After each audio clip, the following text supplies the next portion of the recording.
You are not living a person. You are living a whole structure. You are choosing between protecting the structure that everyone can see and protecting the truth that you've been carrying quietly. Trauma bonds make pain feel like attachment. It makes relief feel like love. The fear of losing him feels bigger than the fact that you are losing yourself. If you are waiting, I repeat, if you are waiting for a clean, guilt-free exit, you might wait forever. The question is, what does staying in this relationship require you to betray in yourself? That small decisions add up. You don't need a full exit plan today. You just need to be honest.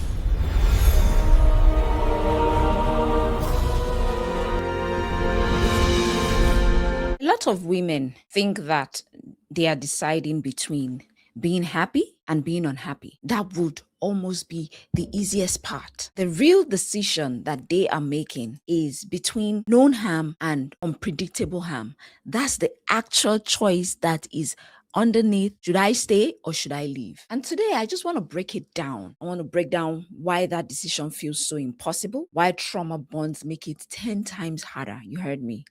And the better questions you should be asking yourself. My name is Femi Ayodele, and I coach women through boundaries, self-worth, relationship red flags, and everything you can think about that comes with women at Yes Life Coaching. There isn't a lot of content out there that actually meets women where they are stuck, confused, and maybe still staying. So let's talk about that honestly. Let's talk about it. Let's have a discussion about this whole should I stay, should I leave thing. Stand in your power, own every minute, every hour. This is your story, starting now. Stand in your power, let the world see how.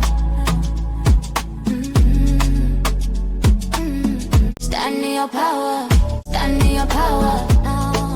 Turn up your voice, your truth, your wow. Stand in your power, this is your channel. You're welcome back to Yes Life Coaching Women Stand in Your Power. And today we are talking about why leaving feels impossible, even when that you should go. Now, staying feels safer because it's familiar, not because it's safe. It feels safer because it's moods. What sets him off? You've learned through hypervigilance, which topics to avoid and how to perform normal. Even your nervous system has been working over time just to keep him calm, so you can feel calm enough to predict what happens next. Your body will choose predictable pain over unknown risk every time. That's why so many women feel physically paralyzed, even when they know they should leave. Now, leaving guarantees a different pot: money, housing, legal battles, custody, loneliness, grief, is reaction, your kid's reaction, your own withdrawal. All these things you feared, they become real overnight. Nobody tells you that leaving can create new problems, right? It does. It's not the walk out of the door and leave and then your life instantly gets better. It's not that at all. That one is not true. And it's not fair to say to someone in a trauma bond that, oh, once you leave, your life will instantly get better. Now, I want to give you a real quick definition for anyone who needs it. Now, what am I saying when I talk about trauma bond? A trauma bond is an unhealthy attachment. And this attachment this is an attachment that forms when a relationship oscillates between kindness and cruelty. Sometimes the good is really just the absence of the bad. And now that oscillation is what makes you feel that living is unbearable, even when you logically know that it's the right time for you to move. I want you to understand something. You are not living a person. You are living a whole structure. It is a whole structure that you're living. Your home, your routine, the image other people have of your relationship, your community. You are living those planned holidays, your imagined future together. Look, that structure can feel like safety, even when the relationship inside it is harmful. So when someone on the outside says, just leave, is awful, they are not seeing what you would have to dismantle to do that. I'm talking to you from experience. For you to leave, it deserves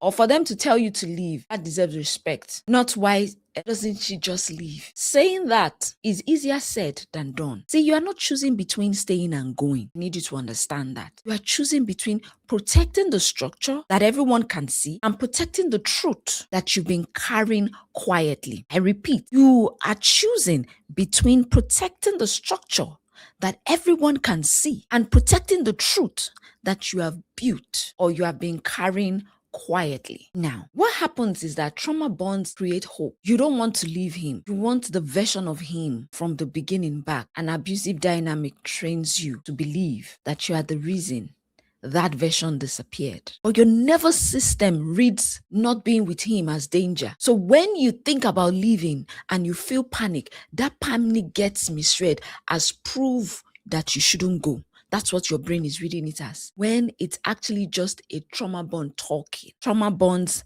make pain feel like attachment. It makes relief feel like love. The fear of losing him feels bigger than the fact that you are losing yourself. See, so many women wait for one more bad moment to make the decision feel obvious, to make it feel guilt-free. The truth is that moment always never comes. See, there's no version of leaving an abusive relationship where he stays calm, nobody's upset, and you feel zero doubt. If you are waiting, I repeat, if you are waiting for a clean, guilt-free exit, you might wait forever. That's my honest truth to you. We wait forever. So instead of asking, what if I leave and regret it? Try asking, what if I stay and lose 5 more years? What if my kids learn that this is what love looks like? What if leaving is the best decision that I would ever make for myself? You need to also ask yourself, what am I actually protecting by staying?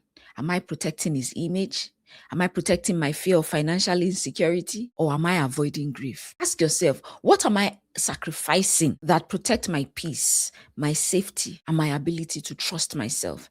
These are the questions you should be asking yourself. You don't have to hate him to leave. No. Excuse me. You don't have to hate him to leave. No. Plenty of women live with love and guilt is still present. Plenty of women live with love and guilt is still present, and that doesn't make the decision less valid. This isn't about deciding if he is bad. The question is, what does staying in this relationship require you to betray in yourself? Pete, what does staying in this relationship require you to betray in yourself? This isn't watch the leave you and leave. No, start documenting today. Tell one safe person what is happening. You can book a consultation with a therapist or with someone who understands abusive relationship dynamics. Notice the pattern instead of minimizing it. I want you to understand that small decisions add up. You don't need a full exit plan today. You just need to be honest and you need to take actionable steps.